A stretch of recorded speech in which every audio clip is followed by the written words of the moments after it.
Many romanticize the Amish lifestyle, envisioning serene farms, uncomplicated living, and freedom from modern anxieties. This idealized perception couldn't be further from reality. For the original Amish communities in 17th century Switzerland and Alsace, daily survival was anything but quaint. Their existence was a brutal struggle for basic sustenance. Simplicity wasn't a conscious lifestyle choice. It was an unavoidable necessity while confronting something far more perilous: lethal religious persecution. If these historical accounts help you unwind at night, consider subscribing so you don't miss future installments. I'm genuinely curious. Where are you listening from? Share your city and current time in the comments. It's fascinating seeing the diverse locations. Someone once commented from Iceland, prompting me to research their time zone. Now, let's journey back to the 1600s. Trust me, it'll be quite the adventure. But first, get comfortable. Seriously, adjust those pillows, pull up your blanket, because where we're headed, you'll want all the coziness you can muster. The year is 1693. Your eyes struggle open in the pitch darkness of a Swiss alpine winter. Unlike your warm, cushioned bed, you're lying on a thin, lumpy straw mattress that pokes through rough linen fabric. The first sensation is bone-chilling cold, the kind that penetrates deep, making joints ache. Your breath forms visible clouds in the frozen air of the communal sleeping quarters where your entire family huddles.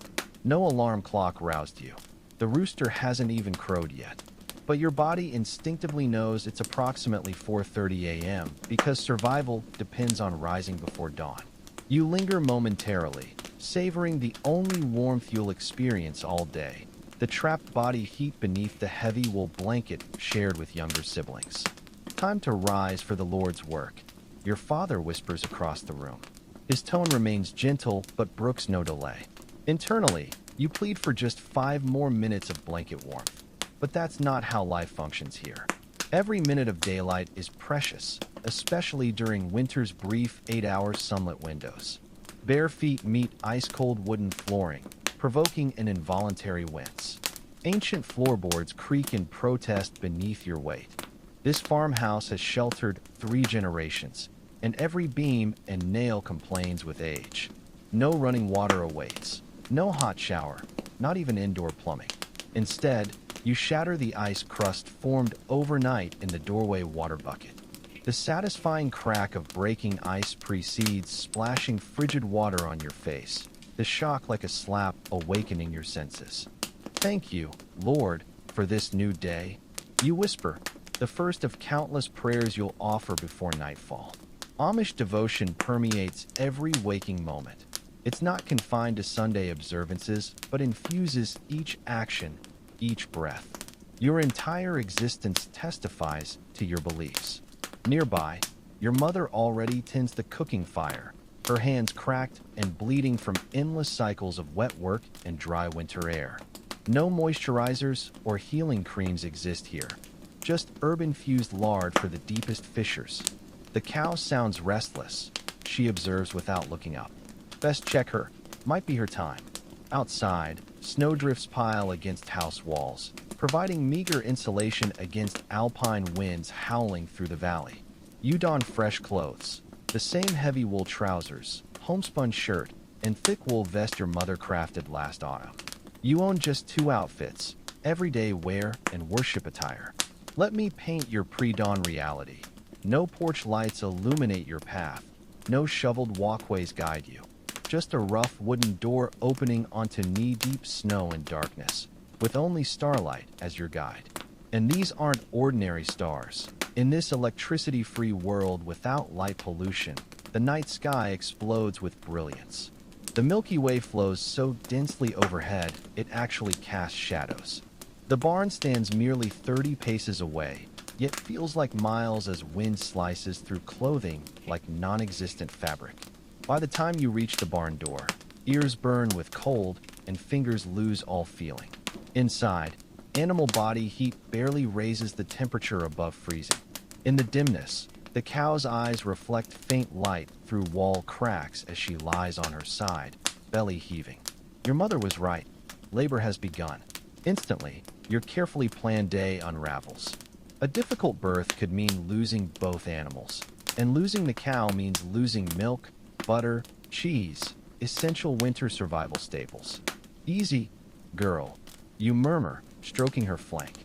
I'm here now. Every day carries impossibly high stakes here. Not about convenience, but survival. One mistake, one careless moment could mean someone doesn't see spring. This grim reality shadows every Amish family like winter's persistent chill. Back inside, siblings awaken, youngest ones crying from cold. No central heating exists. Warmth comes solely from the carefully maintained cooking fire, fueled by what you chopped last autumn. There's no thermostat to adjust. The cow's calving. You tell your father while stamping snow from boots. He nods gravely beneath his beard. I'll help. You start morning porridge for the children. Your father dons his coat and disappears into darkness, moving with the certainty of someone who's delivered countless calves. Because he has.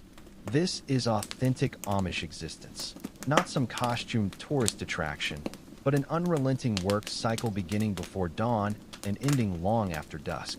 In the kitchen, really just a house corner, your mother already suspended the iron pot over flames. Inside, water and oats simmer, the breakfast fueling morning labor. No sugar sweetens it, perhaps a drizzle of precious honey on special occasions, but not today. Will the cow be all right? Your mother asks quietly, shielding younger ears. I hope so, you reply, concern undisguised. Truthfully, if the cow dies, it's not just about milk. Every part becomes essential. Meat salted for preservation, hide tanned for leather, bones boiled for broth then carved into tools. Nothing is wasted because nothing can be wasted. Your 12-year-old sister already sits mending a grain sack by tallow candlelight. The rendered animal fat smells unpleasant, but it's all you have. No scented candles here, no electricity, just generations-old skills. Did you hear the wolves last night? She asks without looking up from stitching. Her fingers move with practiced precision despite cold, stiffened joints. Yes, you reply. The wolves have grown bolder all winter. 3 families lost sheep already. 1 lost a child 2 winters prior. The wolves simply follow their survival instincts like everyone else, but that doesn't make them less dangerous. Your mother places a steaming wooden porridge bowl before you. Eat, she instructs. Your father will need help with the birth. The bland but hot porridge is exactly what you need now. The wooden spoon, smoothed by generations of use, feels familiar in your hand. The bowl, carved by your grandfather, represents the utilitarian philosophy governing every household object.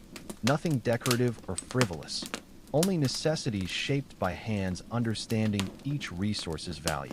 Outside, dawn's first hints lighten the eastern sky. Not sunlight yet, just its promise. Your day began hours ago, but for most settlements, life now stirs. Neighboring chimney smoke rises through still, cold air. This Amish community remains small, just 12 families united not just by faith, but survival necessity. Each family contributes unique skills. The Millers excel at blacksmithing. The Lapps breed superior dairy cows. The Stalts grow exceptional wheat. Together, you form a complete, interdependent society bound by shared conviction. Every labor becomes an act of worship. Each chore stands as testimony to faith. When milking cows, you express gratitude for their milk. When chopping firewood, you praise the Creator for the trees. When mending garments, you acknowledge the sheep providing wool. Your entire existence manifests as a living declaration of belief. In the barn corner, your father kneels beside the straining cow, his arms bloody to the elbows. The calf arrives, but something's wrong. It's positioned incorrectly. I need your help, he says tightly. We must turn it. Suddenly, you're elbow deep in bovine birth canal, maneuvering a 50-pound calf while the mother bellows in distress. This work isn't for the faint-hearted. It's raw, visceral survival where life and death balance in your bare hands. Your father guides you calmly through the crisis. Find the head. Now the front legs. These must emerge first. The overwhelming stench of blood, amniotic fluid, and manure fills the confined barn space. But disgust, is an unaffordable luxury. This is simply life's reality. Just another Tuesday dawned in 1693. Imagine laboring this intensely before sunrise, before proper wakefulness, before anything beyond plain porridge sustains you. Modern comforts pale in comparison, absolutely pale. With final effort and fluid gush, the calf slides free. Motionless on straw, your heart plummets momentarily. All that effort for nothing? Then your father clears membranes from its nose, and the tiny creature gasps, sides heaving with inaugural breath. Praise God, your father murmurs, echoed automatically. The exhausted cow lies, already licking her newborn clean. You both sit back, covered in birth fluids but smiling with relief. One crisis averted, the day may proceed. Then everything shatters. Emerging from the barn, you spot Jacob sprinting up the path, the elder's son moving with urgent news. Authorities come, he gasps. They've arrested the Millers for holding worship. They're coming for the rest of us next. Morning's fragile peace evaporates instantly. This constitutes the other 17th century Amish reality, perpetual persecution. Your faith is criminalized, your worship outlawed, your very existence offends state-sanctioned religion. Your father's expression hardens. Warn your mother. We must decide whether to flee or hide. Suddenly, the cow and calf become secondary concerns. The true threat isn't starvation, wolves, or winter. It's fellow humans deeming your peaceful faith dangerous. This persecution history gets whitewashed in tourist brochures. Before becoming known for simplicity and craftsmanship, the Amish were radicals, religious refugees facing imprisonment, torture, and execution. Their rejection of infant baptism, refusal to swear oaths or bear arms, insistence on church-state separation, these were revolutionary, perilous ideas in 1600s Europe. You sprint home, snow crunching underfoot, mind racing. Will you abandon your grandfather's homestead? Be separated from community? Start over with only faith as provision? These questions hang thick as you burst inside. The warm, smoky interior contrasts sharply with crystalline cold outside. Your mother looks up from teaching your youngest sister bread kneading. Your expression tells all. The authorities, you pant. She closes her eyes briefly, lips moving in silent prayer. We anticipated this, she says steadily. We'll prepare. This reveals the misunderstood Amish core. Their simplicity isn't aesthetic, but practical. When facing imminent flight, you learn to hold possessions lightly, carrying true treasures internally.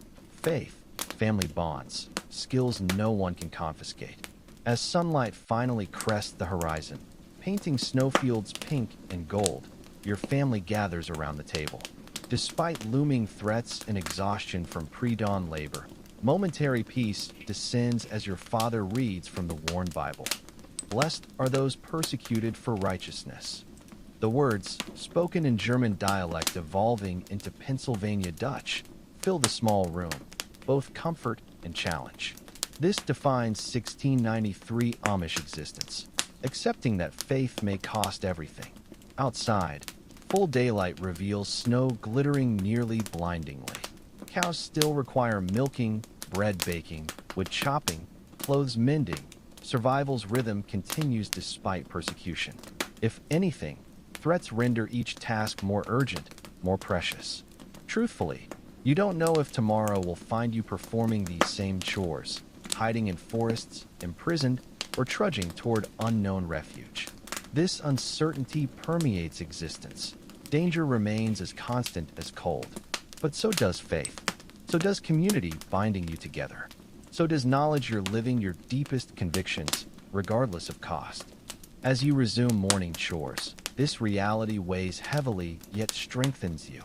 The strength of absolute self-knowledge and conviction, the strength that will eventually carry Amish across oceans to religious freedom.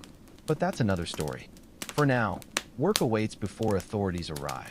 Cows and calves need tending. Family requires feeding. Life demands living one difficult moment at a time. Morning light spreads across the settlement, illuminating simple homes and barns as the Amish continue quiet resistance. Not through violence, but through faithful living regardless of consequences. Your father's calloused hand rests on your shoulder as you walk barnward together. We continue today's work, he states firmly. God's will encompasses both daily bread and trials. This exemplifies the Amish crisis response. Not panic, but steady resolve identical to facing any hardship.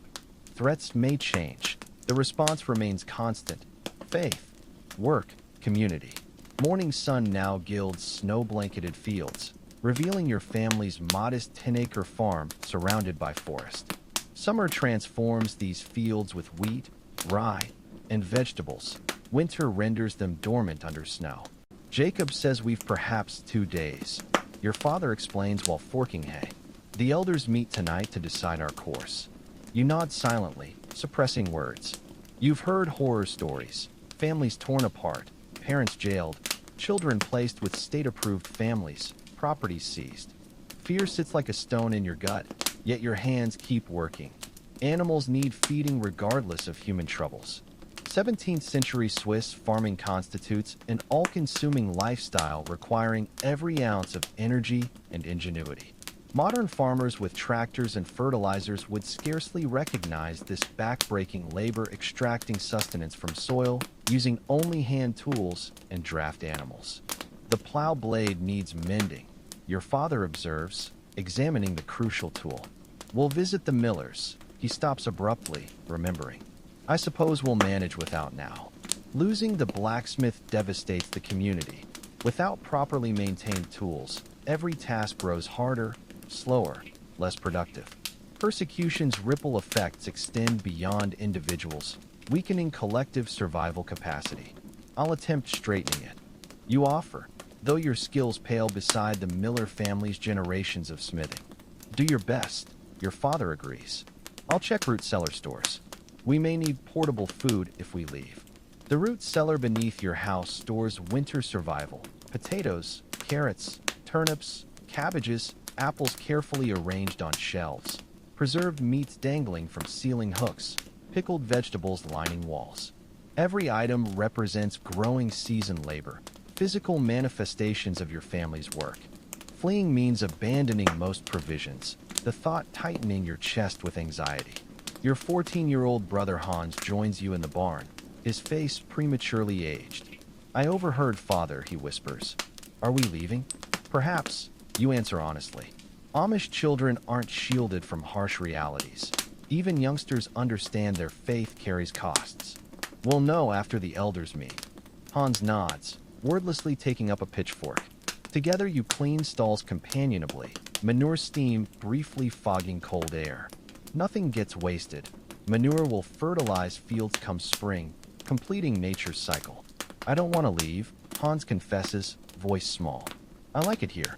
You rest a hand on his shoulder, feeling bony frame beneath wool. Home isn't a place, you say, echoing your mother. It's family, community, faith. He looks unconvinced but nods, returning to work. Children mature rapidly here. They must. By mid-morning, the entire family engages in daily tasks despite looming threats. Even your youngest siblings, 5 and 7, collect eggs carefully. One broken egg means one less meal. Look, your 5-year-old sister exclaims. Martha laid 2 today. Naming food animals is gently discouraged. Attachment complicates eventual butchering. But children will be children across centuries. That's good.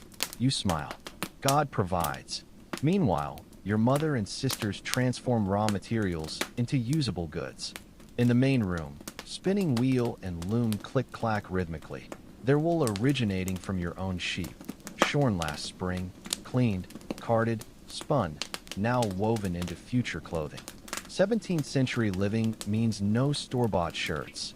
Each garment represents months of labor from sheep raising to final stitching.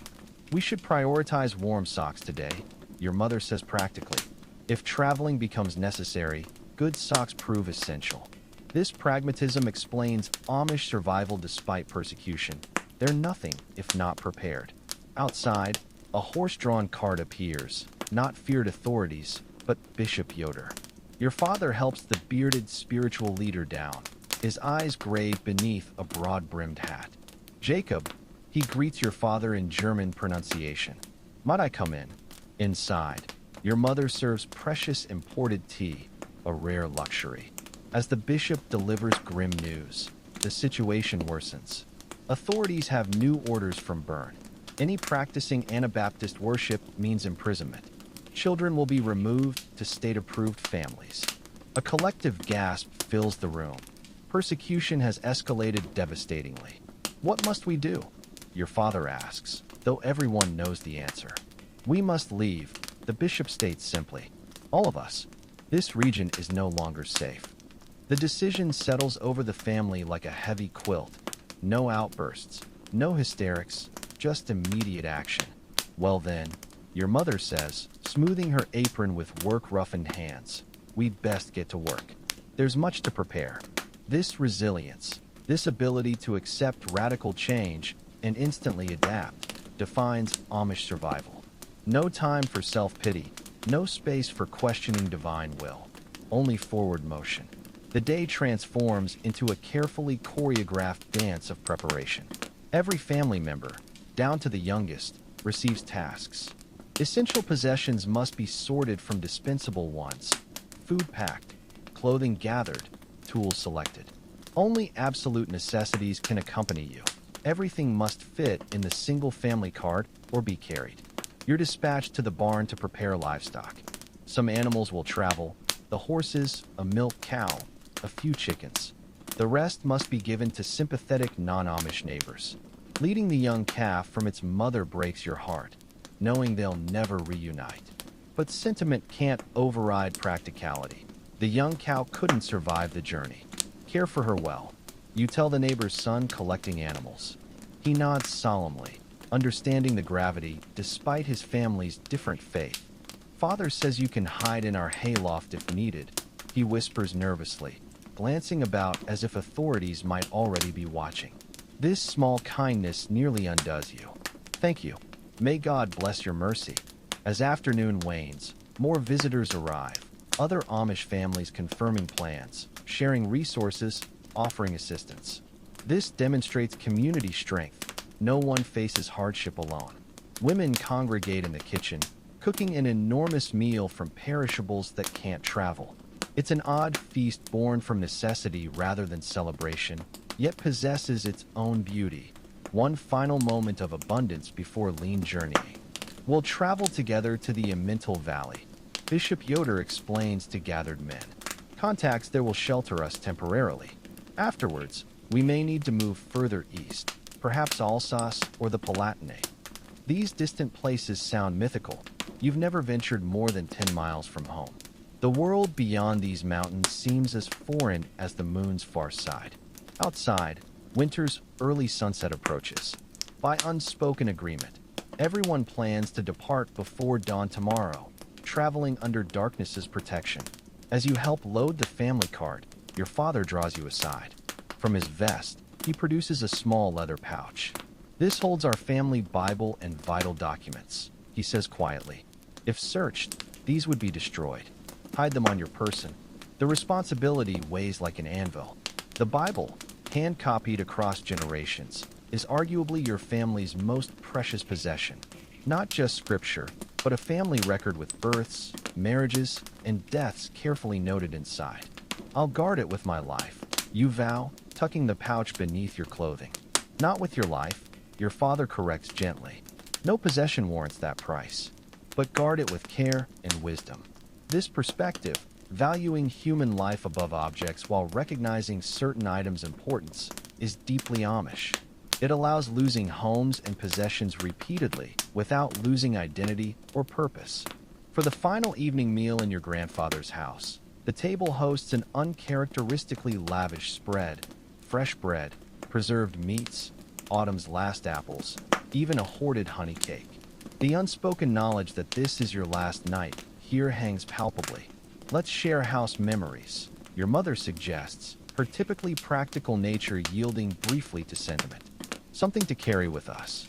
One by one, family members speak. Your youngest sister recalls a fox kit playing with her doll. Your brother remembers helping grandfather build the barn extension during a pitch-melting summer. Your mother recounts each child's birth beneath this roof, her voice thickening despite efforts at composure. When your turn comes, you speak of simple moments: dawn light through the small window, familiar floorboard creaks, baking bread's aroma. These aren't grand memories. Amish life holds few extravagant experiences, but they form life's fabric: small, ordinary moments creating profound richness despite hardships. After eating, your father reads from the Bible one last time here, his steady voice choosing a passage guiding Amish life for generations. Do not store up treasures on earth, but treasures in heaven. For where your treasure is, there your heart will be also.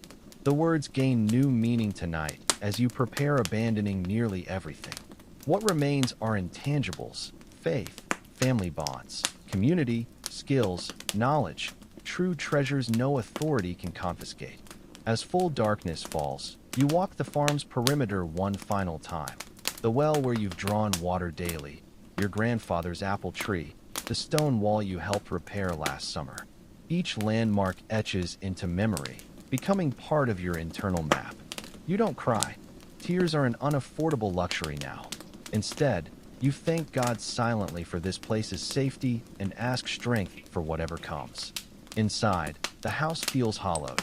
Most furniture remains, too bulky, but personal touches are gone. Beds stripped, shelves emptied, walls bare except for clothing pegs. Try to sleep, your mother advises, though she knows it's impossible.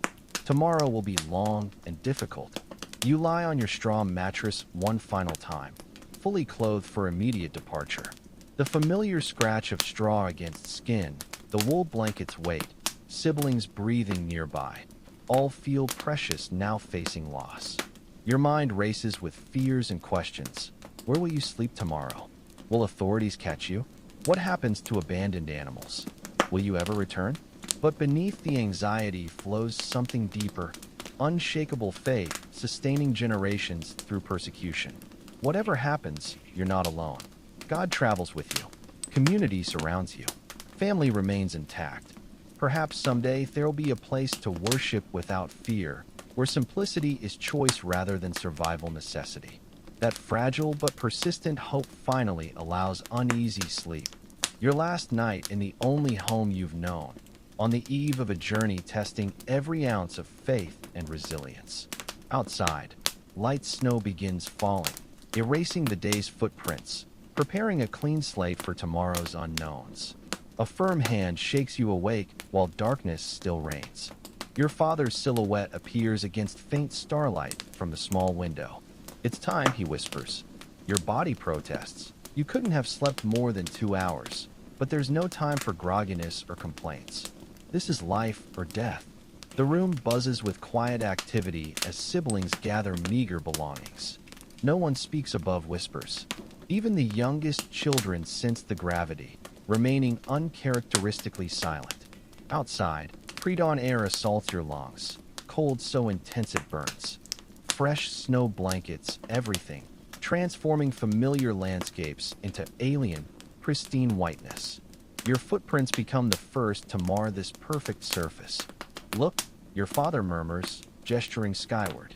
The night sky explodes with stars more brilliant than you've ever seen, the Milky Way stretching across heaven like a luminous ribbon.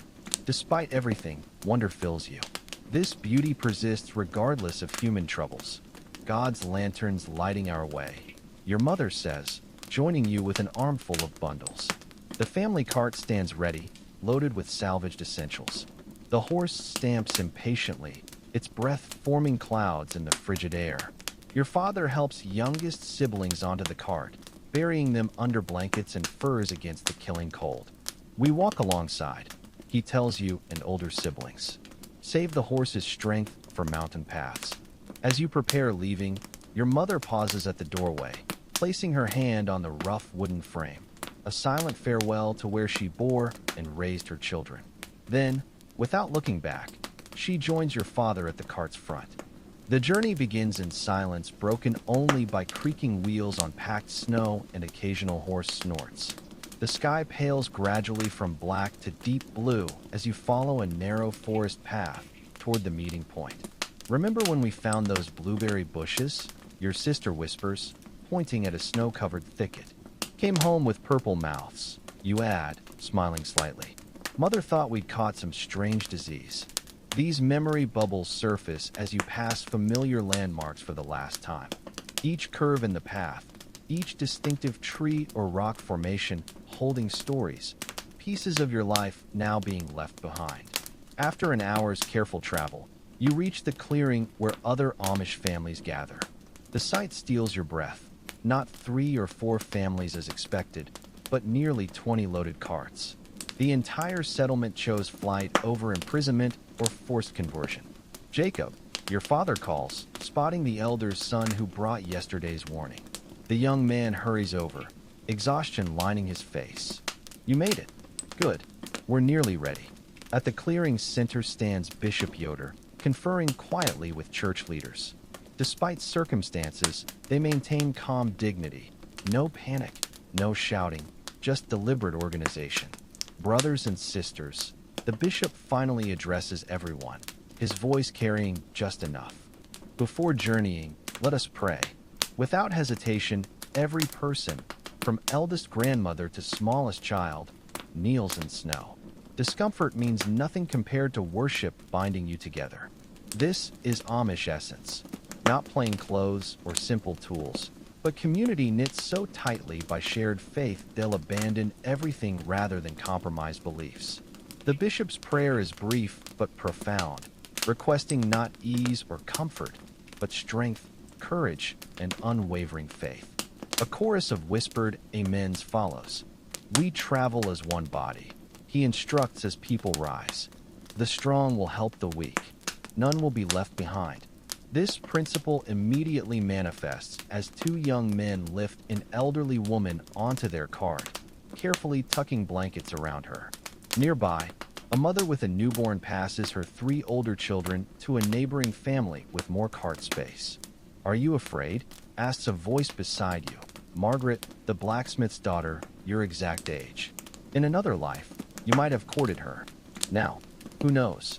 Yes, you admit honestly, Amish value truth over pride, but not enough to turn back. She nods understanding. Father says God tests faith through fire. This is our fire. Her father was among those arrested yesterday. No one knows if they'll see him again. The procession moves through forest along trails known only to local Amish. Escape routes memorized and passed down through generations. Another survival strategy in a hostile world. As the weak winter sun finally crests the horizon, your caravan reaches a steep mountain path leading over the ridge to safety. Progress is painfully slow. Carts partially unloaded at steepest points, contents carried by hand until the path levels. Look, Hans says during one pause, pointing back. In the valley below, barely visible through trees, mounted figures move along the main road, authorities searching for fugitives. Your departure wasn't a moment too soon. They won't find our trail until snow melts, your father says confidently. By then, we'll be far away. By midday, your group reaches a plateau. The bishop calls a brief rest. Food is shared communally. Hard bread, dried meat, precious saved apples. No one takes more than needed. None go without. I've never seen these mountains from this side. You remark to your father while sharing bread. Nor I, he admits. We journey into the unknown now, trusting God's guidance. This willingness to step into uncertainty fundamentally defines Amish faith, from Switzerland to Alsace, later to the Palatinate, eventually America, each migration seeking religious freedom. As the caravan prepares continuing, Bishop Yoder announces, "Tonight we reach Brother Christoph's home. He's not our faith, but sympathizes. His barn will shelter us before we continue to Amital." Relief murmurs through the group. Even a barn represents welcome sanctuary after hours in bitter cold. The journey resumes. By afternoon, fatigue sets into every muscle. Each step requires lifting feet high enough to clear snow, then pushing down through resistance. Within an hour, legs burn with fatigue. Sweat dampens clothes despite freezing temperatures. Dangerously chilling if you stop moving. Step where I step, your father advises, breaking trail ahead. Save strength. Following his footprints helps somewhat, but the going remains brutal. Younger siblings struggle most, their short legs forcing them to climb rather than walk through snow. When your 7-year-old sister falls behind, flushed and breathing hard, you wordlessly carry her piggyback despite your own exhaustion. "Thank you," she whispers, cold cheek against your neck. "We help each other," you reply simply. That's what family does.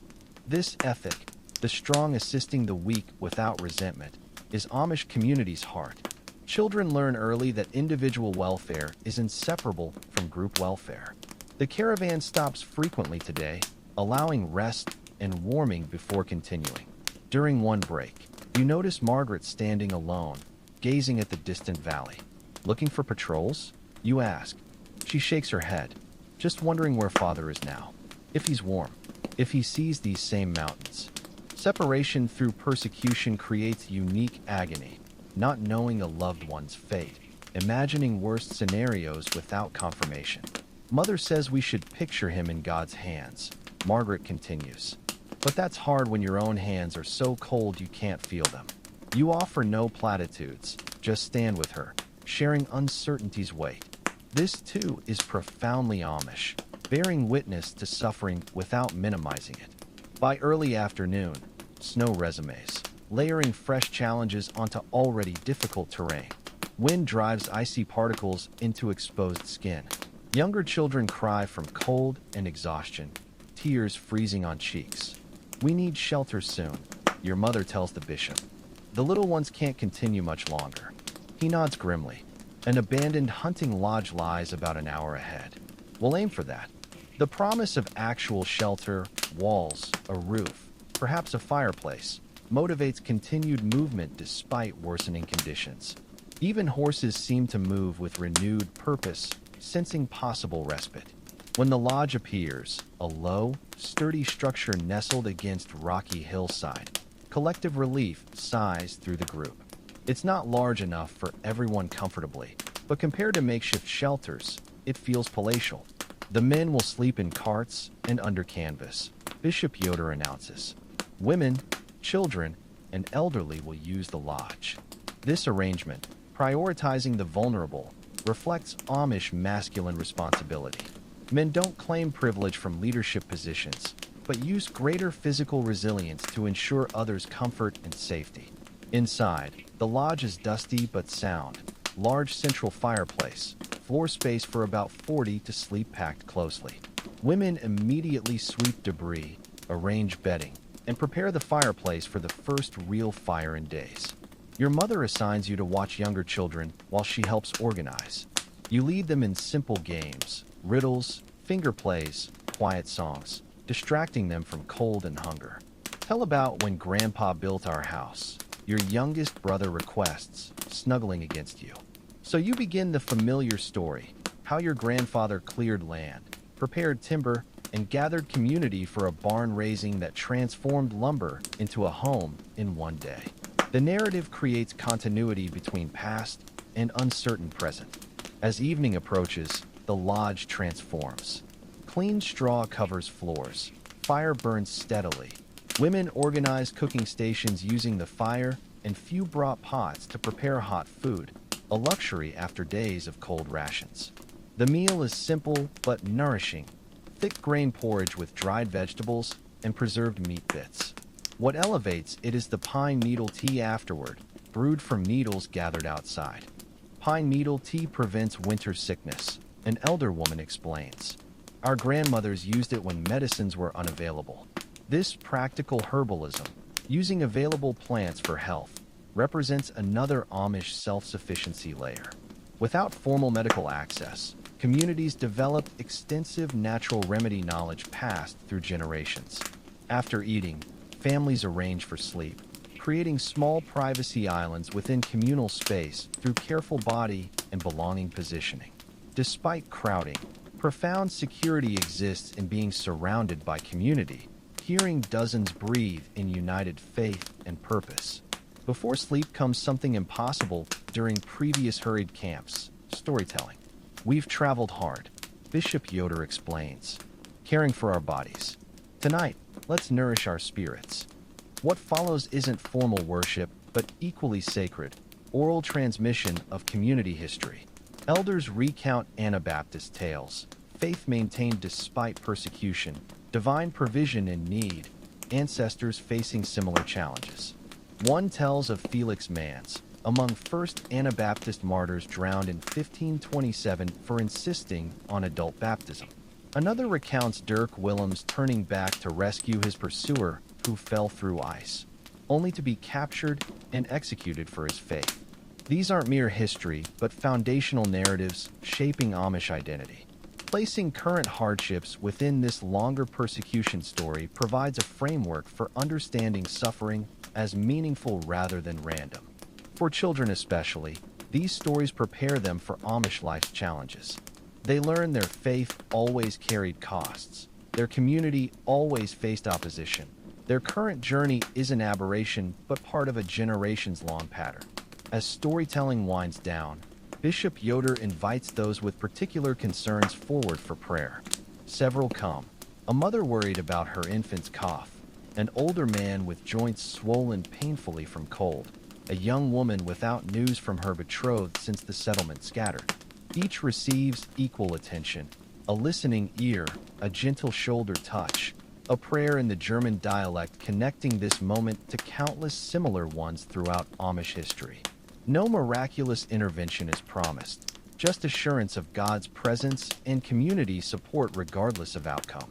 When all needs are addressed, the bishop leads brief communal prayer requesting nighttime safety and journey guidance.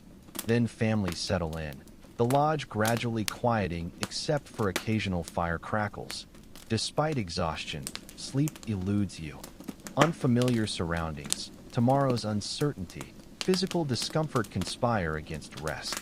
In flickering firelight, you notice Margaret awake, arms wrapped around knees, expression distant. Without disturbing sleepers, you join her. Can't sleep, you whisper. She shakes her head. I keep thinking. If we reach a mental, will we build new homes, plant fields, start over? Just to wait for authorities to find us again? This question has haunted your own thoughts. The cycle, settlement, persecution, flight, has defined Anabaptist existence for generations. Why expect it to end with this migration? Father says we need only be faithful for our portion of the path. You finally respond. The rest belongs to God and those who come after. This perspective, focusing on present faithfulness rather than guaranteed outcomes, characterizes Amish theology at its deepest. They've never expected worldly comfort or security, never measured success by material stability or persecution absence. The goal has always been fidelity to their Christian discipleship understanding, regardless of earthly consequences. Margaret considers this, then nods slowly. I suppose that's all anyone can do, be faithful in their own time. The conversation lapses into comfortable silence. Around you, the lodge is a landscape of sleeping forms, families huddled together for warmth and comfort. Despite everything, or perhaps because of it, there's something beautiful about this community bound by shared faith and mutual care. Eventually, fatigue overcomes restlessness, and you return to your family. Younger siblings curl together like puppies, your parents positioned protectively on either side, finding your place among them. The familiar presence creates home even in this borrowed shelter. As sleep finally approaches, your thoughts drift to tomorrow's challenges, continued difficult travel, patrol threats, and mantle's uncertain reception. But also opportunities for community resilience demonstrations, for faith proving practical value in crisis, for the Amish way adapting yet again to changed circumstances. This adaptability within constancy has always been Amish survival's secret. While maintaining unwavering core theological commitments, they've shown remarkable practical flexibility, changing locations, adjusting agricultural methods, adopting or rejecting technologies based on community values' impact. Your last conscious thought before sleep claims you is recognizing this paradox. The Amish, often perceived as rigidly unchanging, have actually survived through discerning which changes threaten essential identity and which require adaptation. Outside, snow continues falling, adding fresh layers to the white landscape blanket. By morning, yesterday's struggles will be buried beneath new challenges demanding fresh strength and determination. But for now, in this relative peace, the community sleeps, gathering physical and spiritual resources needed for whatever comes next. Morning light filters softly through the lodge's small windows, painting golden rectangles across straw-covered floors. Outside, the world has transformed again. Snow stopped, sun shining from a clear blue sky, turning the landscape into dazzling white expanses broken only by dark pine trunks. You wake to gentle sounds of a stirring community, hushed conversations, blanket folding rustles, women's soft footsteps already busy with morning tasks. The rekindled fire's warmth carries scents of pine needle tea and wood smoke. The weather blesses us, your father says, entering with snow-dusted shoulders melting in lodge warmth. Clear skies and calmed winds. This news spreads quickly, lifting spirits considerably after yesterday's brutal conditions. The calm, sunny day feels like divine intervention, what Amish call tender mercies. Breakfast proves more substantial than recent meals, porridge enriched with dried apples and carefully portioned honey. Hot food and bright morning create near normalcy. Children giggle over shared jokes. Adults discuss the day's journey with renewed energy. We should reach Amental's outskirts by nightfall, Bishop Yoder announces post-meal. Our contact brother Martin will meet us at the Eastern Mill. Reaching their destination, ending this flight phase, sends emotional ripples through the group. Not celebration, Amish avoid exuberance, but quieter satisfaction, collective exhaling of breath held too long. Departure preparations proceed with practiced efficiency. Women organize food and children's needs. Men check harnesses and cart runners. Youth fetch water and assist elders. Will we have real houses in Amental? Your youngest sister asks while you help her coat dress. Eventually, you answer honestly. First, we'll stay with settled families. Building new homes takes time. She considers this solemnly. I liked our old house. Grandfather built it. I know. You reply, kneeling to her eye level. But remember Mother's words. Home isn't just the building. It's loving people. She nods, though the concept remains abstract for her age. Outside, brilliant sunshine makes Snowscape nearly painfully bright. Several craft improvised snow goggles, thin wood pieces with narrow islets reducing glare while permitting vision. Wear this today, your father instructs, handing you one. Snow blindness is serious. This practical knowledge, understanding snow reflections eye damage and preventing it with simple solutions, exemplifies Amish survival wisdom. The journey resumes along a valley gradually descending toward populated areas. Snow remains deep, but modified sleds work better on today's compact surface than yesterday's fresh powder. Progress, while still challenging, becomes steadier. As the day advances, wilderness yields to occasional human signs, a woodcutter's hut, charcoal burner's camp remains. You're approaching settled territory's edges with accompanying opportunities and dangers. Stay alert, whispers circulate. Watch for patrols. Community movement grows more cautious, crossing open areas in smaller groups rather than full caravan, reducing visibility. Scouts range ahead, watching for authorities who might challenge or arrest Anabaptist refugees. By midday, you reach a forested hill overlooking Amental Valley. Distant farms appear, smoke from chimneys, snow-covered cleared fields, occasional figures around homesteads. We're almost there, Hans says, excitement breaking his usual stoicism. Almost, your father cautions. But journey's end can be most dangerous. We must be especially careful now. The caravan pauses for brief meal and rest, using forest cover while people eat and check equipment. There's tangible relief and tension, so close to temporary safety, yet still vulnerable.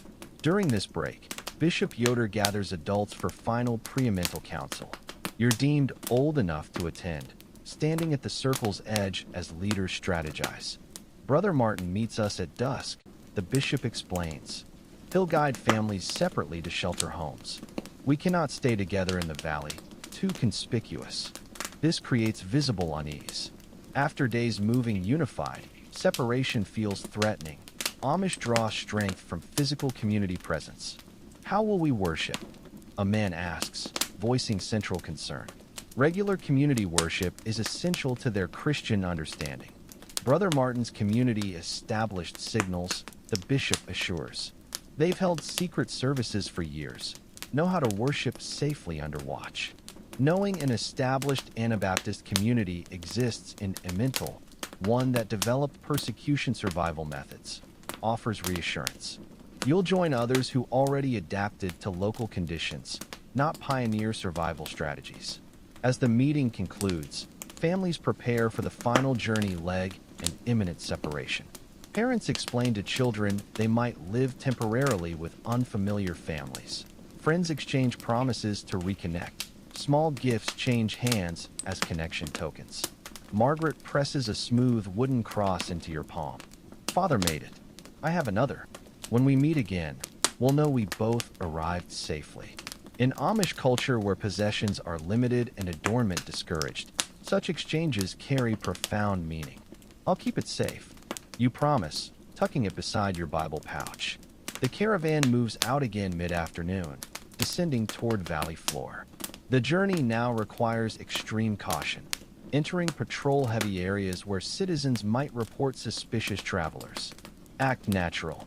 Your father advises as your cart joins an established road, like farmers visiting relatives, not fleeing refugees. It's harder than it sounds.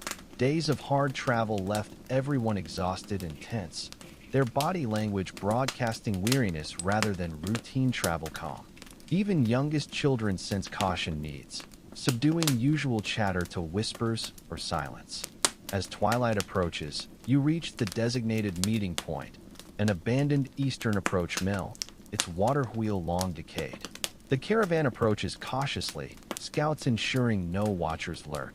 For tense minutes, nothing happens. Then, almost imperceptibly, a low whistle comes from beyond the mill. 3 notes in a pattern Bishop Yoder recognizes. It's Brother Martin, he says with visible relief. Wait here while we confer. The bishop disappears into mill shadows. Minutes pass agonizingly slowly, the community poised between hope and fear.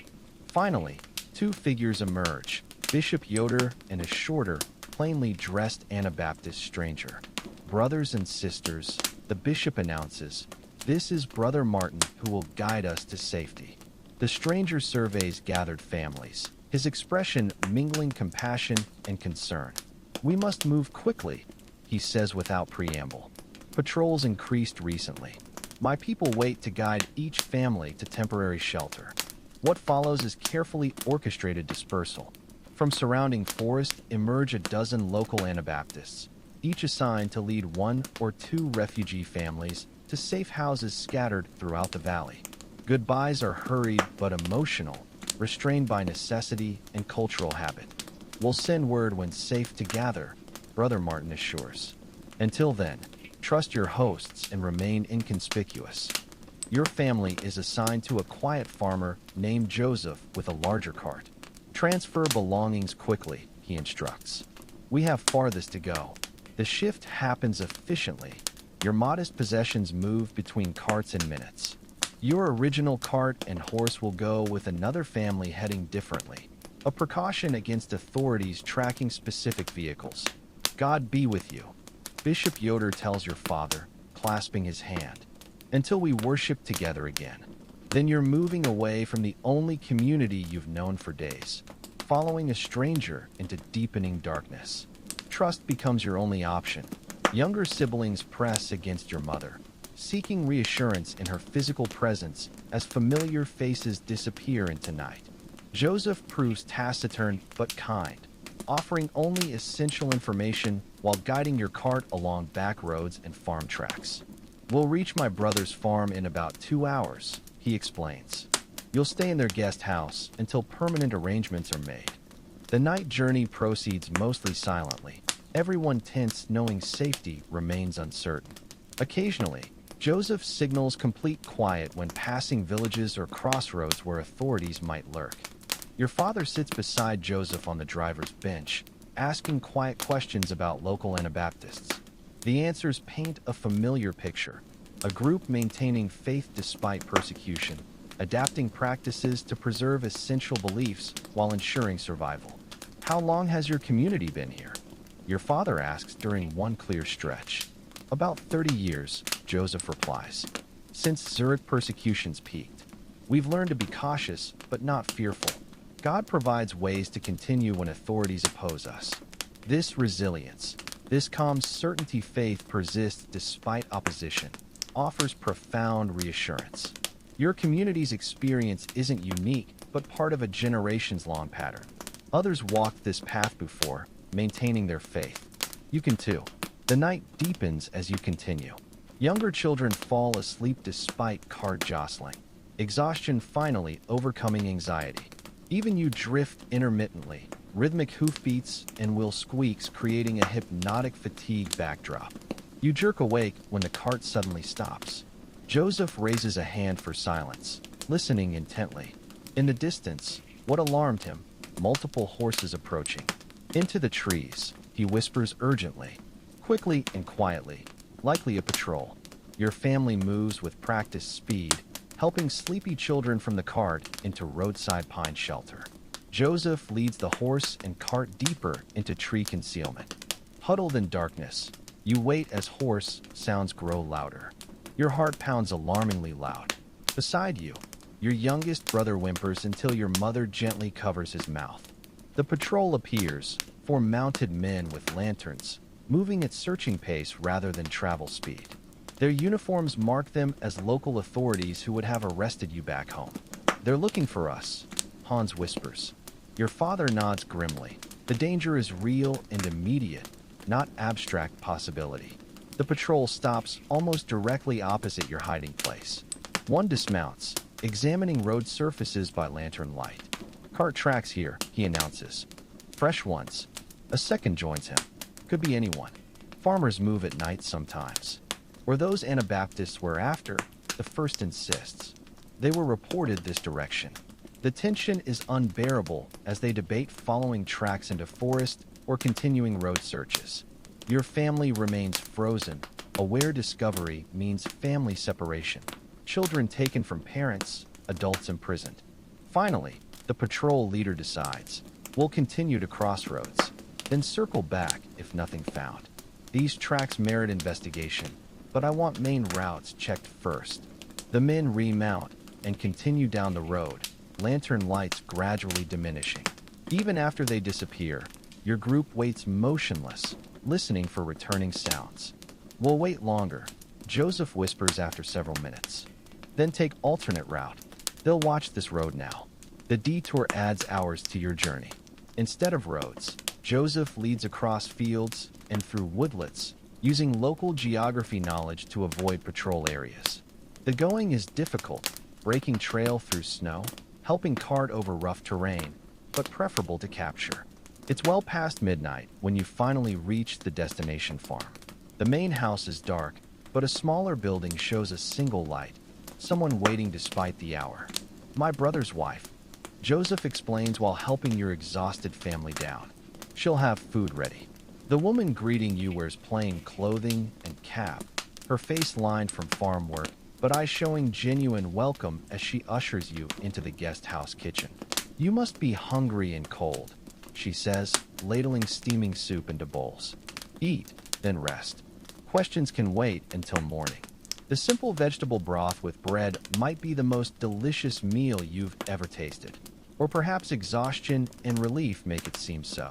Your family eats in appreciative silence, broken only by thanks murmurs or bread-passing requests. After eating, your hostess shows sleeping quarters, 2 small rooms with straw-mattressed rope beds. Luxury compared to lodge floors or forest shelters. Clean blankets, down pillows, even warm wash water. These simple comforts feel miraculous after deprivation days. Rest is needed, she tells your parents. You're safe here. Those words, you're safe here, release something clenched inside your family since authorities first threatened. Not complete relaxation. Safety is always conditional, but enough vigilance easing for genuine rest. Your parents settle youngest children first, helping them wash and change into cleanest available clothes. The little ones sleep instantly, bodies surrendering to exhaustion now that immediate danger passed. You help your mother unpack essentials, organizing few possessions in the temporary space, comforting ordinary work, folding clothes, arranging items, creating order within constraints. "We'll be all right," your mother says softly during this work. Not a question, but an affirmation. Part of the steady faith carrying her through this journey without complaint or visible fear. "I know," you reply, realizing you mean it. Despite everything, home lost, dangerous journey, uncertain future, you carry conviction that your family and community will endure, adapting to new circumstances while maintaining what truly matters. When unpacking finishes, your parents retire, leaving you and Hans last awake. You sit near the cooking hearth's small fire, watching flames reminiscent of countless evenings in your former home. "Do you think we'll ever go back?" Hans asks, his voice revealing the child beneath recently acquired adult composure. "I don't know," you answer honestly. "But wherever we are, we'll still be Amish. Still be family. That's what matters." He nods, accepting this wisdom, focusing on constants rather than variables, what can be preserved rather than what might be lost. It's Amish resilience's essence, holding firmly to core identity while allowing circumstances to change around that unchanging center. As you finally seek your own bed, profound weariness envelopes you. Not just physical exhaustion, though that's present, but deeper fatigue from sustained vigilance and emotional strain. Your whole being craves sleep's reset. Lying on an actual mattress beneath real blankets in a weather and watcher-protected space, you experience gradual tension unwinding, muscles relaxing, breathing deepening, thoughts slowing from frantic pace. Your last conscious awareness is gratitude for reached safety, preserved family, faith providing framework and meaning even in crisis. Not gratitude for comfort or prosperity or challenge absence, but for more essential provisions, making life meaningful regardless of external circumstances. And as sleep claims you, your mind finally releases its constant danger safety calculations, allowing true rest for the first time since your journey began. Tomorrow brings its own challenges, adapting to new surroundings, establishing host-family relationships, figuring out Amish life practice in this new context. But for now, there's just this peace moment. In the guest house, your family sleeps not in perfect security. Amish have never known that, but in relative safety among a community sharing their faith and values. Outside, night continues its quiet progress toward dawn, stars wheeling overhead in patterns unchanged by human troubles.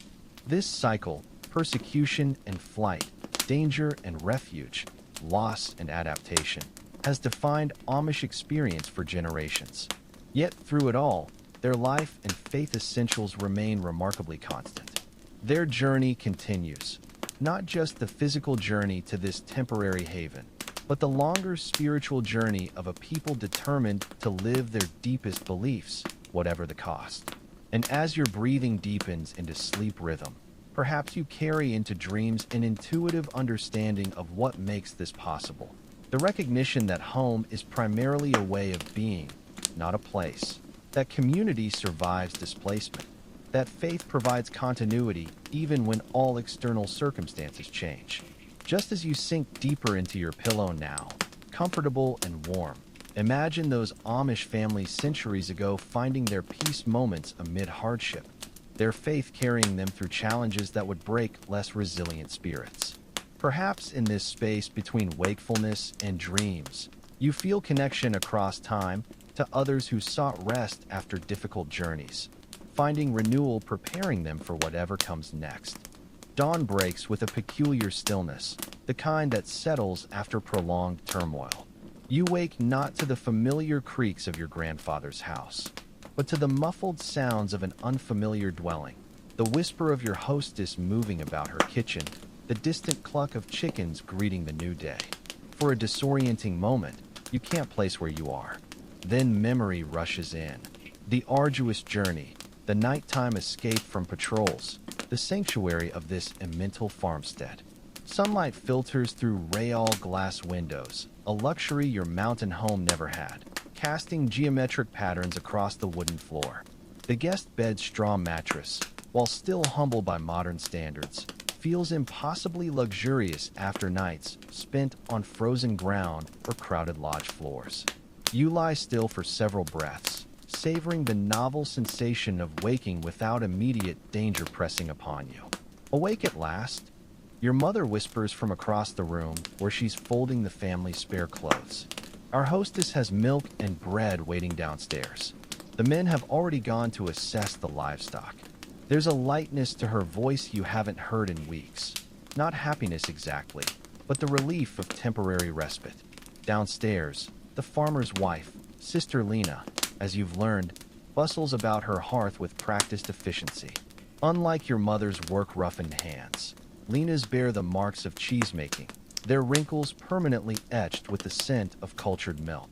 "Come, child," she says without looking up from her iron skillet. The morning's still young, but there's much to learn.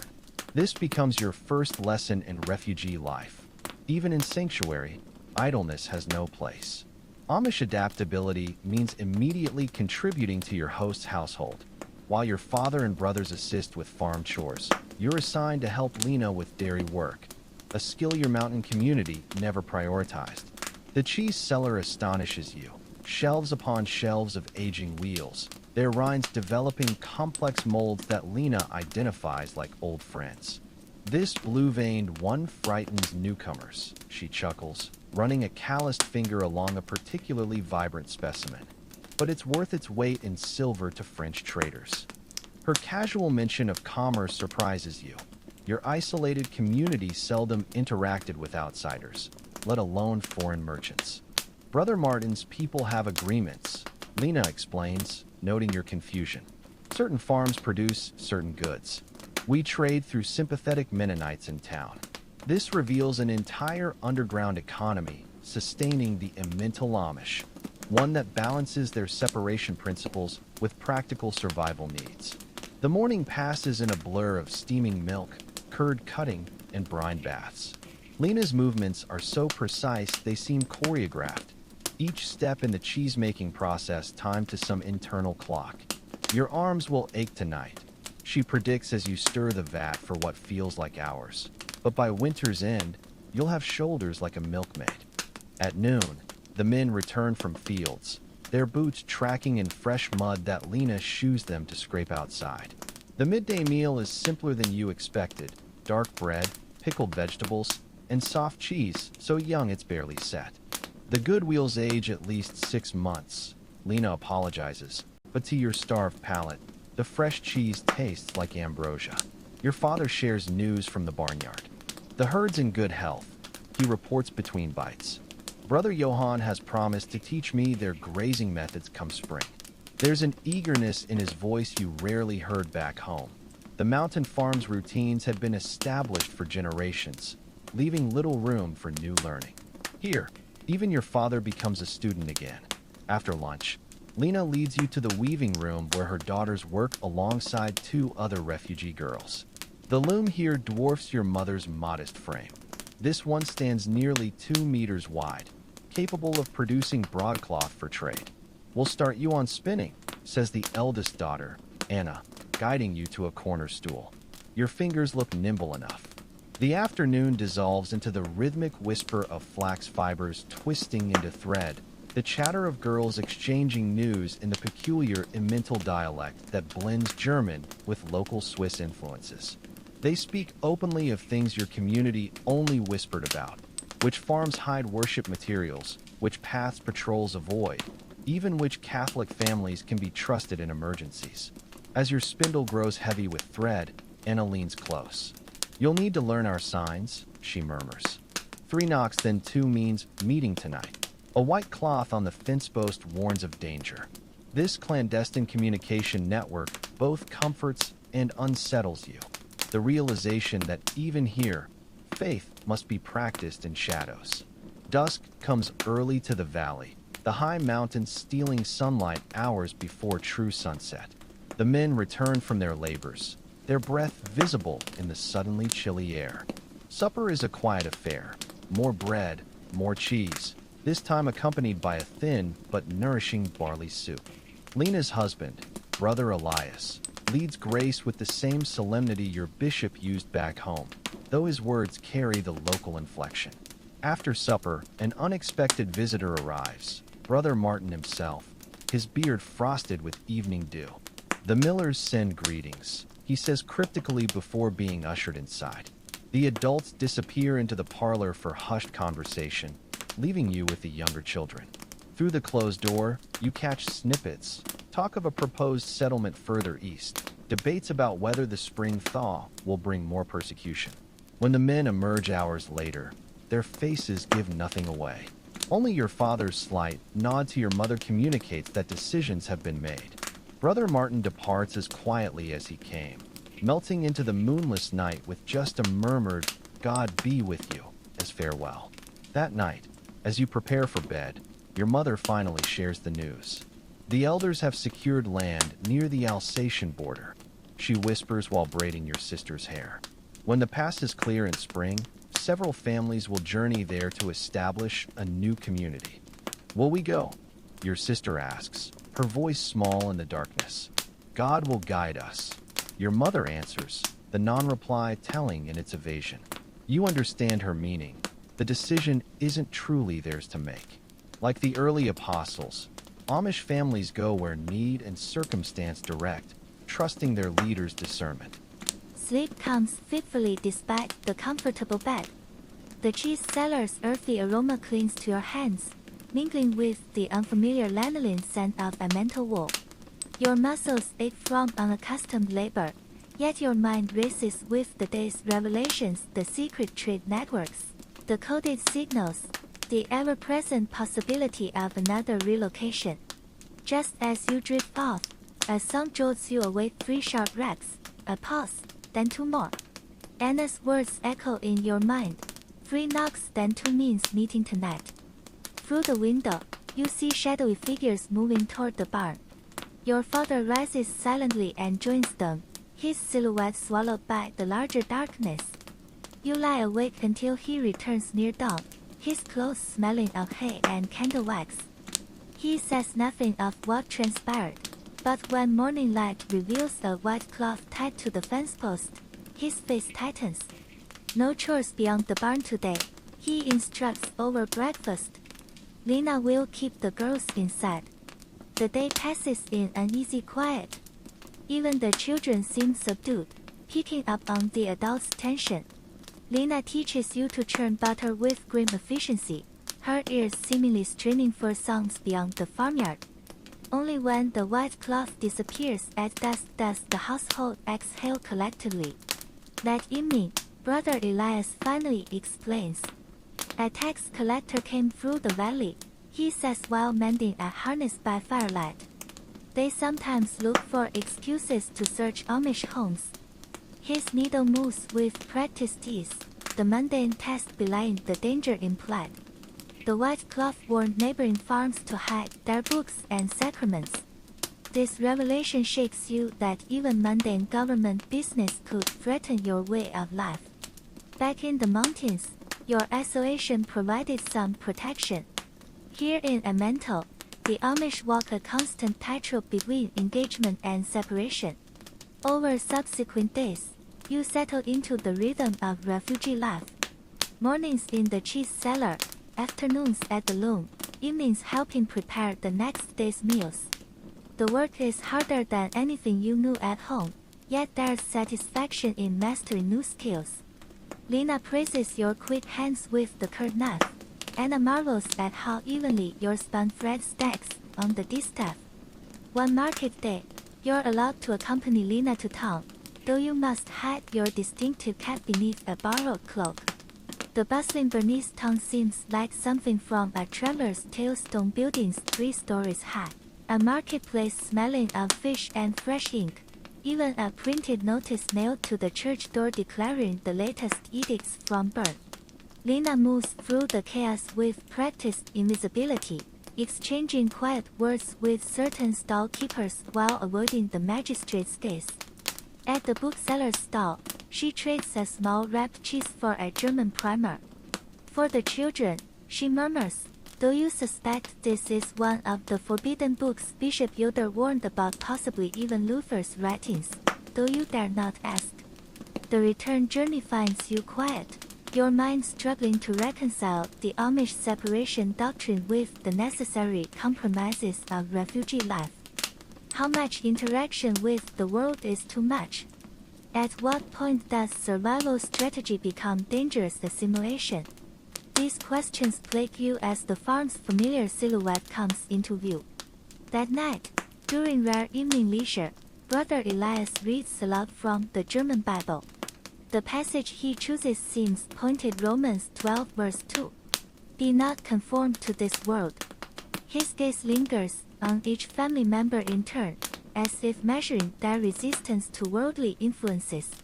You resist the urge to touch your still hidden cat, wondering if he somehow knows about the town visit. Weeks pass in this uneasy balance, adapting to elemental ways while trying to preserve your mountain community's distinct practices. Some changes are practical, adopting the local style of harness that works better in valley fields. Others feel more dangerous, the subtle modifications to prayer rhythms to avoid detection, the use of secular songs as coded messages. One frosty morning, as you help Lena salt a new batch of cheese wheels, distant church bells toll ominously long. Lena freezes, her knife hovering over the curd. "Trouble," she whispers. Within minutes, the farm erupts in quiet activity, books hidden beneath floorboards, worship items secreted in cheese molds, even the distinctive black hats and bonnets exchanged for more neutral peasant garb. Through the kitchen window, you spot riders approaching, not the usual tax collectors, but soldiers in canton colors. Your blood runs cold remembering stories of forced baptisms and child seizures.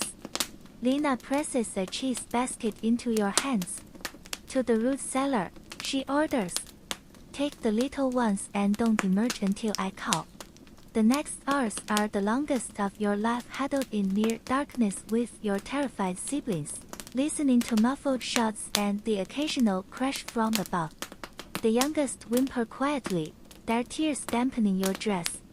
You recite the Lord's Prayer silently, lips moving without song, as generations of persecuted Anabaptists have done before you. When Lena finally calls the all clear, you emerge to find the soldiers gone but the house in disarray. They'd overturned beds, emptied flour barrels, even probed the fireplace ashes for hidden documents. "They took Brother Elias for questioning," Lena reports grimly. "And the French Bible from the parlor." Your father returns from the fields with equally grim news. 3 neighboring farms were also searched, their menfolk detained. "We'll know more after nightfall," he says cryptically. True to his word, after supper a boy arrives with a message wrapped in waxed cloth inside a hollow turnip.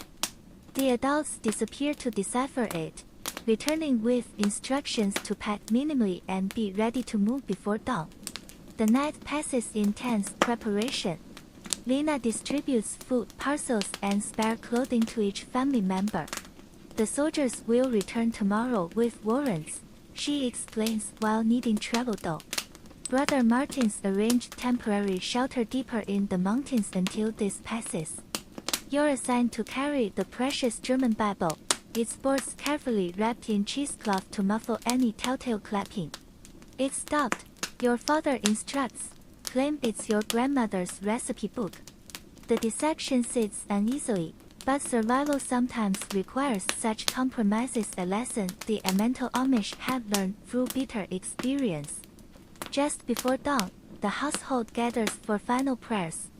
Brother Elias remains in custody, leaving Lena to lead the devotions. Her voice wavers only slightly as she reads from memory. "Yet, though I walk through the valley of the shadow of death, I will fear no evil." The children join in quietly, their young faces solemn in the candlelight. The departure happens swiftly and silently. You're grouped with 2 other refugee families under the guidance of Anna's betrothed, a silent young man who knows the hidden mountain paths. As the farm disappears behind you, Lena presses one last gift into your hands, a small cheese wrapped in the same waxed cloth that concealed the turnip message. For the journey, she whispers, God go with you. The mountain trail is steep and treacherous in pre-dawn gloom. You walk single file, each person careful to step exactly where the leader steps to avoid leaving multiple tracks. At one rest stop, Anna's betrothed points out a white mark on an oak tree, another secret sign left by those who passed this way before. The brethren will know we came through, he murmurs. By midday, you reach a shepherd's hut so well hidden you have walked past it unaware. Inside are basic provisions, dried meat, a cache of grain, even a carefully concealed fire pit. We wait here until nightfall, your guide instructs. Then meet others at the high meadow. The children collapse into exhausted sleep while adults take turns keeping watch. As you chew Lena's cheese, your fingers brush the wooden cross Margaret gave you weeks ago. Its presence is comforting, a tangible connection not just to your friend, but to all the Amish who carried similar tokens through generations of persecution. The cross's simple shape reminds you that faith, at its core, requires no elaborate trappings, just steadfast conviction. Nightfall brings renewed travel, this time joined by other refugee groups from around the valley. The gathering at the high meadow has the feel of an impromptu worship service, hushed songs sung without hymn books, scripture quoted from memory, prayers offered for those left behind in custody. Bishop Yoder emerges from the shadows to lead the gathering, his familiar cadences are balm to your weary spirit. Brothers and sisters, he intones quietly, we walk the path our forefathers walked. Not because we seek suffering, but because we seek to obey God rather than man. His sermon is brief but powerful, reminding everyone that earthly trials are temporary, while faithfulness echoes into eternity. The moon rises full and bright, illuminating the path ahead with eerie clarity. As the group sets out again, you catch glimpses of other white markers on trees and rocks, the secret trail of a people determined to survive, without compromising their beliefs. Your father walks ahead with the men, his silhouette straight and purposeful despite the uncertain destination. Your mother carries the youngest sibling on her back, her steps steady and sure. Even little Hans marches bravely, his small legs keeping pace through sheer determination. Watching your family move through the moonlight, you realize this is the essence of Amish identity, not the farms or furniture left behind, but this unbroken chain of faith and family moving forward together. The night walk continues for hours, the path sometimes so faint even your guides pause to reorient. During one such stop, you overhear whispered talk of all sorts of sympathetic farmers there who need strong workers, of land that might support a new community. The prospect of yet another relocation should daunt you, but instead you feel a strange excitement. However many journeys it takes, however many homes you must establish and leave behind, what matters is preserving the faith intact for future generations. Near dawn, the group reaches a hidden valley where several crude shelters stand waiting. Rest here today, Bishop Yoder instructs. Tonight we continue toward the border. As families disperse to claim sleeping spaces, you notice some of the men gathering separately, their quiet discussion undoubtedly planning the next phase of this endless journey. Your family's shelter is little more than a lean-to against a rock face, but after the night's trek, it feels like a palace. The children collapse into immediate sleep, their travel-stained clothes and dirty faces testifying to the ordeal. Your mother allows herself to sit heavily for the first time in hours, her hands automatically reaching for her mending basket before remembering it was left behind. You settle beside her, offering to braid her hair as she often does for you after long days. As your fingers work through the tangles, she hums quietly an old Anabaptist hymn about the heavenly Jerusalem. The familiar melody, passed down through generations of women in just this intimate way, connects you to all the mothers and daughters who persevered through persecution. Your father returns from the men's meeting with news. We'll divide into smaller groups for the border crossing, he reports. The bishop has contacts who can get us across the river when the moon wanes. There's no talk of what comes after, whether Alsace will be final destination or just another way station. Amish learn to live in the present, trusting God for futures they cannot see. As daylight strengthens, you explore the immediate area, careful not to wander beyond sight of camp. The hidden valley is beautiful in its isolation, a bowl of pastureland ringed by protected cliffs, a small spring providing fresh water. Evidence suggests others have sheltered here before, fire rings carefully scattered to avoid notice, a cache of basic tools buried beneath a distinctive rock. Returning to camp, you find your mother deep in conversation with other women about preserving food for the journey ahead. Their discussion of drying techniques and portable cheeses reminds you that Amish survival depends as much on practical knowledge as spiritual conviction. You listen carefully, storing these lessons for whatever unknown future awaits. The day passes quietly, the community resting for the night's travel. Children play simple games with stones and sticks. Women mend clothing and prepare travel food. Men take turns standing watch at the valley's hidden entrance. There's a peculiar piece to this interlude, the sense of being suspended between past and future, between what was lost and what might yet be gained. As evening approaches, Bishop Yoder calls everyone together for final instructions.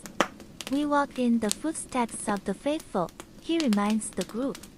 Not as aimless wanderers, but as pilgrims seeking a city with foundations.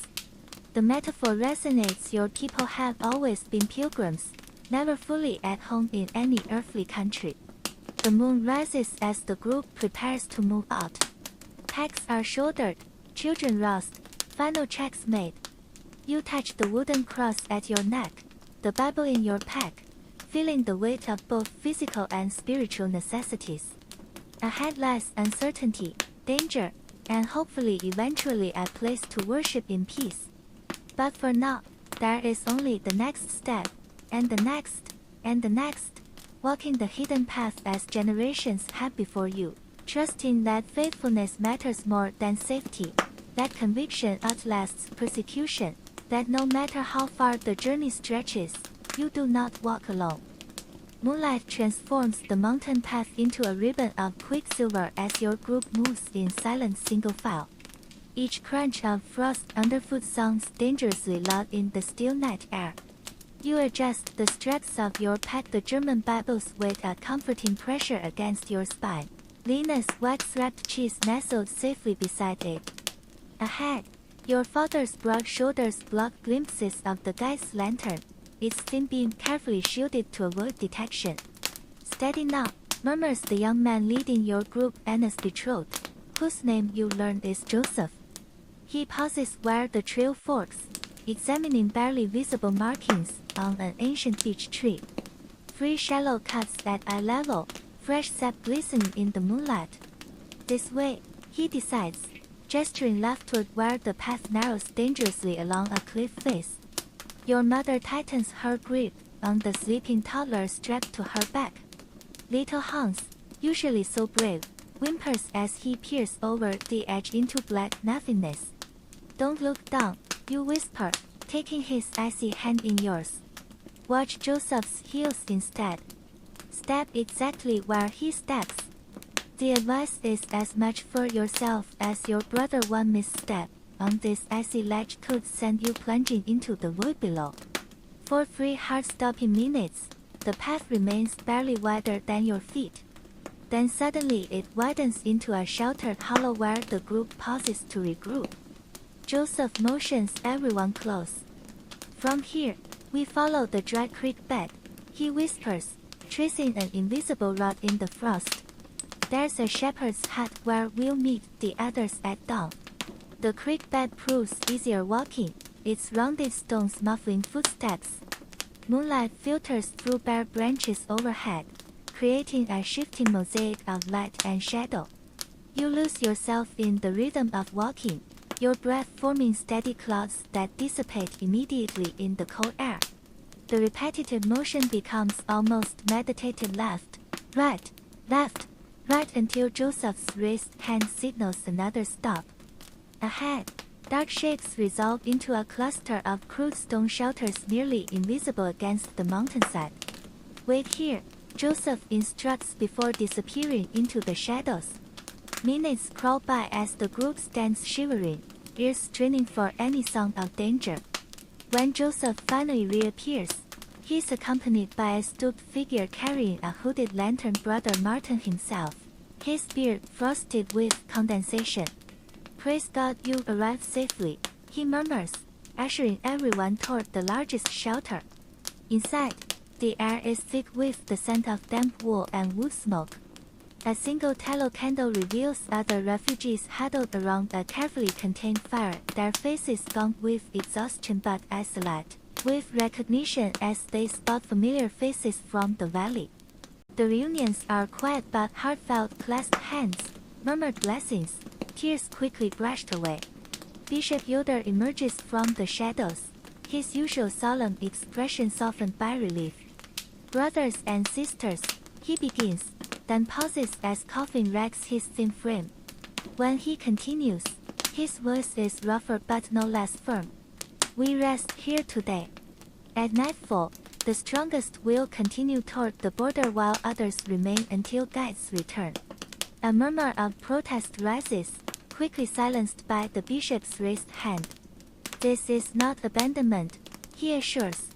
"But the mountain passes require those who can move swiftly. Families with small children will follow when safer paths are secured. The wisdom is undeniable. You all heard stories of winter crossings gone wrong, of entire families lost to avalanches or exposure. Your father confers quietly with the other men while women organize sleeping spaces. The shepherd's hut, though crude, shows signs of careful preparation. Straw piled for bedding, firewood stacked neatly, even a cache of dried apples and smoked meat hidden beneath a flat stone. This is clearly a well-established way station on the Amish underground route. Here, your mother says, pressing a warm cup into your hands. The herbal steam carries familiar notes of mint and pine linus tea blend, packed for the journey. As you sip, warmth spreads through your frozen fingers, the simple comfort almost bringing tears to your eyes. How many persecuted souls, you wonder, have found solace in such small mercies over the centuries? Sleep comes fitfully on the hard ground. Your body too tends to fully relax despite exhaustion.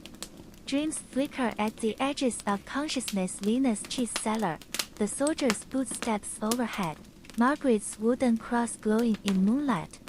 You wake frequently, each time disoriented until the hushed voices of the night watch anchor you to reality. Dawn reveals the hut's true state, its stone walls blackened by generations of fires, initials carved by countless refugees who passed through.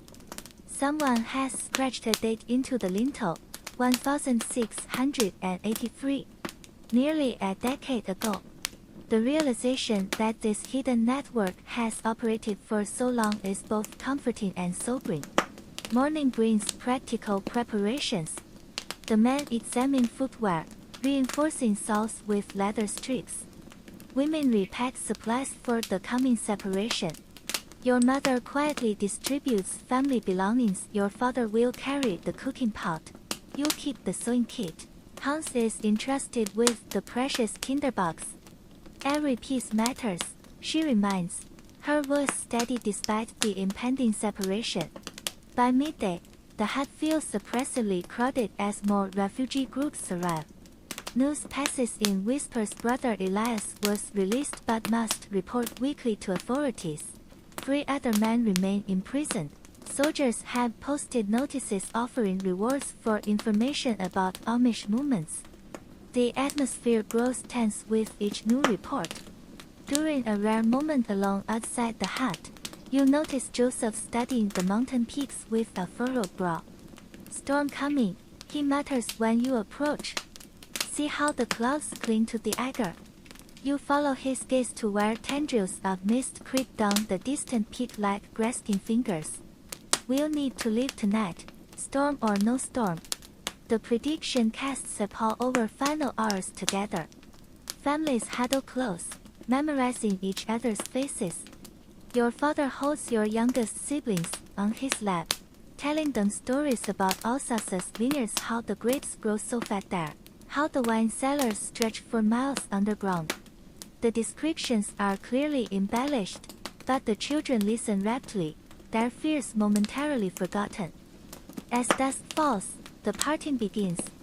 Those continuing tonight gather by the door, mostly men and older boys, plus a few strong women without children. Your father embraces each family member in turn, his beard scratching your cheek as he whispers, "Keep the little ones safe. We'll send word when it's safe to follow." The goodbyes are swift but not rushed, Amish practicality tempering emotion. Soon the departing group disappears into twilight, their lanterns quickly shattered to avoid detection. You stand watching long after the last footstep fades, until your mother gently draws you back inside where the remaining families have begun evening routines. Life in the shepherd's hut settles into an uneasy rhythm over subsequent days. The small space forces intimacy, sleeping bodies overlapping like puzzle pieces, every cough or sneeze shared. Yet there's comfort in the communal suffering, in knowing no one endures hardship alone. You're assigned to the water gathering detail, making daily treks to the spring with other young women. The path is treacherous with black ice, but the solitude provides rare moments to speak freely. "My aunt crossed these mountains when she was our age," confides one girl as you feel water skins. "She said the cold burns at first, then numbs you until you forget what warmth feels like." The observation proves prophetic as winter tightens its grip. Frost creeps across the hut's interior walls, breath condenses on blankets, fingers grow stiff and clumsy during mending. Yet the community adapts rotating sleeping positions so everyone gets turns near the fire, sharing body heat under piled straw, even developing hand exercises to maintain circulation. One particularly bitter morning, you wake to find an elderly woman struggling to thread her needle. Without a word, you take the garment from her trembling hands. As you sew, she tells stories about her childhood in Zurich before the persecutions began, of skating on frozen lakes, of Christmas markets bright with candles, of the terrible day soldiers came for her Anabaptist father. "These trials are but a moment," she concludes, patting your knee with papery hands. "What matters is keeping the faith alive for those who come after." The words linger as you continue stitching, the needle's rhythmic motion connecting you to generations of Amish women who preserve both practical skills and spiritual wisdom through adversity. A week passes with no word from the advance party. The waiting grows unbearable, every snapped twig outside raising hopes of messengers, every nightfall bringing fresh disappointment. Women's prayers grow more fervent during evening devotions. Men take to standing silent watch at the door for hours. Then, during a sleet storm that drives everyone indoors, a commotion erupts at the hut's entrance. Two figures stumble in, Joseph and another guide, their cloaks crusted with ice. "They made it through," Joseph announces hoarsely before collapsing onto the straw. "The brethren await us in Alsace." The hut erupts in quiet celebration, clasped hands, tearful prayers, even muffled laughter from the children. But the guide's condition sobers everyone quickly. Their boots are in tatters, their faces raw from windburn. As women tend to them, the story emerges, a harrowing crossing through blizzards, a night spent sheltering in a bear's den, the final desperate push across the frozen river where your father carried two younger boys on his back when their strength failed. The way is open but dangerous, Joseph warns once revived with hot broth. "We must leave tomorrow. During this storm's lull the soldiers have stopped searching in such weather." The news sends the hut into frantic preparation. Packs are redistributed, children's footwear reinforced, the last of the travel food portioned carefully. That evening, Bishop Yoder leads a special service. The familiar German hymns sung sweeter tonight, the scripture readings more poignant. When the time comes for testimonies, even the youngest children contribute simple expressions of faith that bring tears to the adults' eyes. You are living epistles, the bishop reminds everyone, his voice strengthened by recent rest. Not written with ink but with the Spirit, on hearts of flesh. The metaphor resonates deeply. Your journey itself has become a testament to faith, each footstep a declaration of conviction more eloquent than any sermon. Sleep is impossible with departure looming. Families stay awake whispering final plans, memorizing the route's landmarks, rehearsing emergency signals. Your mother distributes small keepsakes, a button from grandfather's coat, a scrap of embroidery from your first sampler, a lock of baby hair saved from each child's first haircut. These remind us what we carry forward, she explains, tying each treasure into a corner of her apron which she then folds carefully into her pack. The ritual is clearly something she's planned for days, a way to anchor intangible family bonds in physical tokens.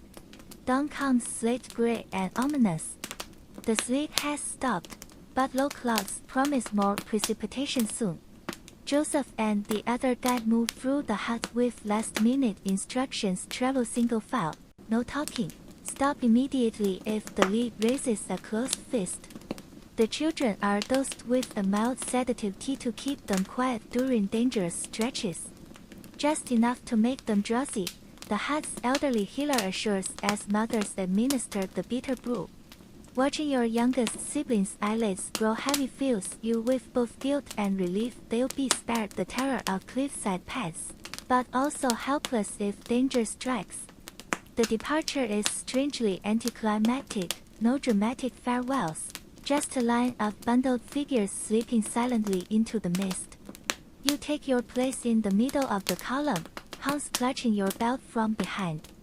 The trail immediately disappears into swirling fog, reducing the world to the few feet of muddy path visible before you.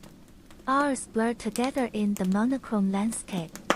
Left foot, right foot, left foot. The rhythm becomes your entire universe. Occasionally the line stops abruptly when the guys pause to check their bearings, sending ripples of tension through the group. Then movement resumes, the only sounds being the occasional muffled sneeze or the crunch of frozen mud underfoot. At one rest stop, Joseph passes back word that you crossed into Alsatian territory. The news should bring celebration, but the guides insist on continued caution. Borderlands are notoriously dangerous, patrolled by mercenaries from both sides. Sure enough, as evening approaches, Joseph suddenly freezes, his closed fist signaling immediate silence. Everyone drops to the ground instinctively, mothers covering children's mouths. Through the fog comes the unmistakable jingle of harnesses and the rough banter of men in French accented German.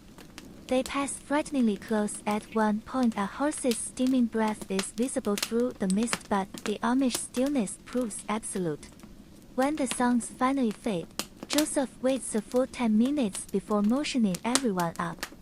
That was the last patrol, he whispers as the column reforms. From here, we're in Brethren's lands. The words release something clenched in your chest, allowing the first full breath since leaving the hut. Around you, others similarly relax, shoulders dropping, hands unclenching, even a few cautious smiles appearing on the bravest souls. The terrain changes as you descend, frozen mud giving way to proper snow, then to bare earth as the altitude decreases. The air grows noticeably warmer, carrying unfamiliar scents of different evergreens and wet stone. When the fog finally lifts near dusk, the view steals your breath. Rolling hills striped with vineyards, smoke rising from distant villages, and far to the east, a glimmer of silver that must be the Rhine. Almost there, Joseph promises, pointing to a cluster of lights twinkling in a valley below. The brethren have prepared quarters in an old monastery cellar. will rest there before moving to permanent settlements. The promise of real shelter after weeks of hardship nearly ends as you tears well up unbeaten, freezing on your cheeks before they can fall. The final descent is both easier and harder, gentler slopes but exhausted bodies. Several older members require assistance, their strength failing after the prolonged stress.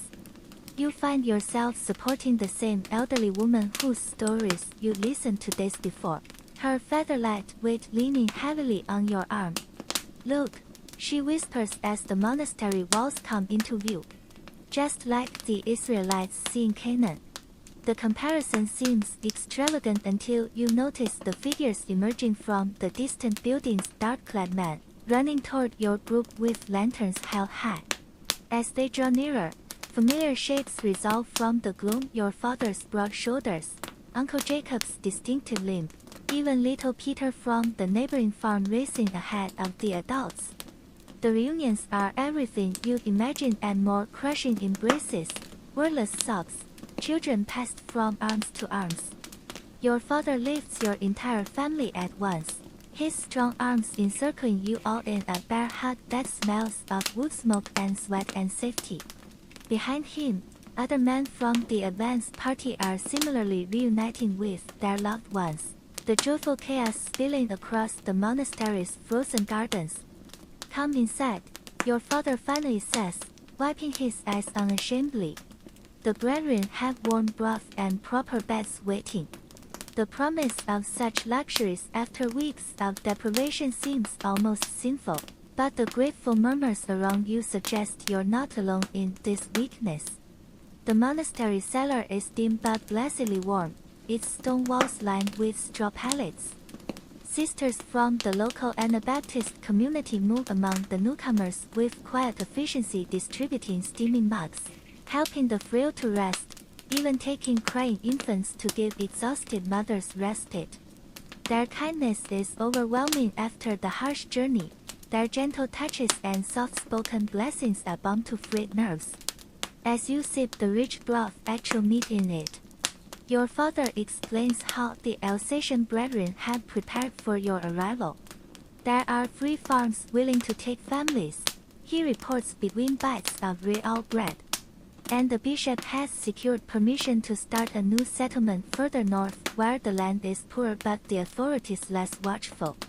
The practical details of rebuilding should feel daunting, but in this moment of safety and reunion, anything seems possible. Around the cellar, other families are having similar conversations, making plans, sharing news, simply enjoying being together again. The murmur of voices blends with the crackle of the hearth into a comforting symphony of survival. Later, as you settle onto an actual mattress, straw-filled but heavenly after weeks on bare ground, your mother produces one final surprise: Lena's cheese, carefully preserved through the entire journey. She divides it equally among the family, each small bite a taste of both the past you left behind and the future you build together. The last thing you see before sleep claims you is your father examining the German Bible you guarded so carefully, his work-roughened fingers turning the fragile pages with reverence. In this moment, safe, reunited, and still faithful after everything, the long journey feels not like an ordeal survived, but a pilgrimage completed. And as your eyelids grow heavy, you realize the elderly woman was right. These trials were indeed but a moment, and the faith you carried forward will echo far beyond it.